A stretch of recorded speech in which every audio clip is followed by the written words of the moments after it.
ऐसा राजनीतिक नाबालिग नेतृत्व आपने अपनी पार्टी को सौंपा कि बुजुर्गों का अपमान करने का जो राजनीतिक कुसंस्कार था वह आदरणीय रघुवंश बाबू की भावना से प्रकट हुआ है। इससे महत्वपूर्ण विषय है कि हॉस्पिटल में हैं, एम्स हॉस्पिटल से अपनी पीड़ा उन्होंने व्यक्त किया है। अपने जीवन रक्षा की चुनौती से जूझ रहे थे कोविड-19 के समय, उस समय मानसिक पीड़ा देने का काम लालू जी के पुत्र ने करने का परोक्ष रूप से काम किया था। तो गुनाहगार कौन है ये लालू जी आपको बताना पड़ेगा। और जो भी लोग आरजेडी में हैं, जिनमें थोड़ा भी पॉलिटिकल जिसको बोलते हैं सेल्फ रिस्पेक्ट है, वो अपने आप को अब आरजेडी में जिसको बोलते हैं सफोकेटेड महसूस कर रहे हैं। और जिसको बोलते हैं कि राजनीति में शुचिता और शालीनता अगर किसी से सीखना है तो रघुवंश बाबू जैसे लोगों से सीखे, उनको भी आरजेडी संभाल के नहीं रख पाई। नमस्कार, आप देख रहे हैं रिपब्लिकन न्यूज और मैं हूं शिवम कुमार।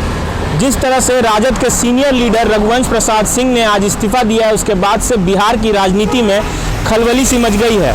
जिस तरह से राजद में 32 सालों का सफर तय किया रघुवंश प्रसाद सिंह ने और अचानक से आज इस्तीफा दिया है, उसके बाद से राजद को भी काफ़ी तगड़ा झटका लगा है। आपको बता दें कि खबरें ये चल रही थी कि काफ़ी दिनों से रघुवंश प्रसाद जो थे वो नाराज चल रहे थे। जिस तरह से रामा सिंह की एंट्री को लेकर जो चर्चा चल रही थी, उसी को लेकर रघुवंश प्रसाद नाराज चल रहे थे। वहीं आपको बता दें कि अब उनके इस्तीफे के बाद एनडीए के जितने भी नेता हैं उनकी भी प्रतिक्रियाएं आने लगी हैं। इसी बीच सूचना एवं जनसंपर्क मंत्री नीरज कुमार और अशोक चौधरी का बयान आया है।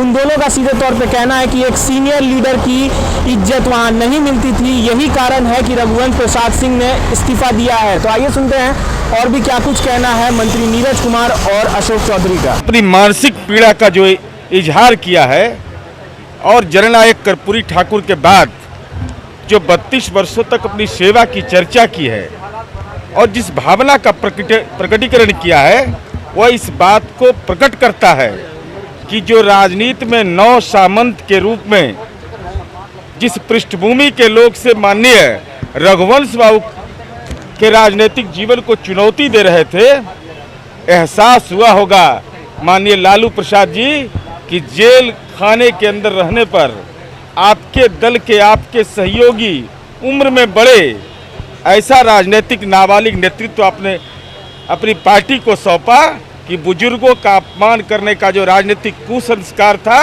वह आदरणीय रघुवंश बाबू की भावना से प्रकट हुआ है। लेकिन 32 वर्षों का साथ था, बहुत बड़ा चीज पीछे रहा, लेकिन अब नहीं रहा। अरे उससे महत्वपूर्ण विषय है कि हॉस्पिटल में हैं, एम्स हॉस्पिटल से अपनी पीड़ा उन्होंने व्यक्त किया है।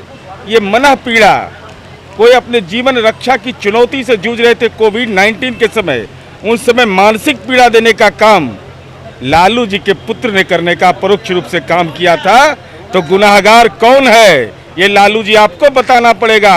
32 वर्ष तक आपके साथ रहे, तो जरा ट्वीट करिए कि गुनाहगार कौन। क्या क्या आने वाले दिन में और भी वरिष्ठ नेताओं का यही इसकी जानकारी मुझे नहीं है। आरजेडी हमेशा से अपने परिवार से बाहर नहीं निकली और जो भी लोग आरजेडी में हैं, जिनमें थोड़ा भी पॉलिटिकल जिसको बोलते हैं सेल्फ रिस्पेक्ट है, वो अपने आप को अब आरजेडी में जिसको बोलते हैं सफोकेटेड महसूस कर रहे हैं। अदरवाइज रघुवंश बाबू जैसे जो इतने लंबे समय तक पार्टी में रहे, देश की सेवा की और जिसको बोलते हैं कि राजनीति में शुचिता और शालीनता अगर किसी से सीखना है तो रघुवंश बाबू जैसे लोगों से सीखे, उनको भी आरजेडी संभाल के नहीं रख पाई। तो जिनको भी थोड़ा भी पॉलिटिकल सेल्फ रिस्पेक्ट है, वो इस पार्टी में आरजेडी जैसे पॉलिटिकल पार्टी में अपने आप को असहज महसूस कर रहा है।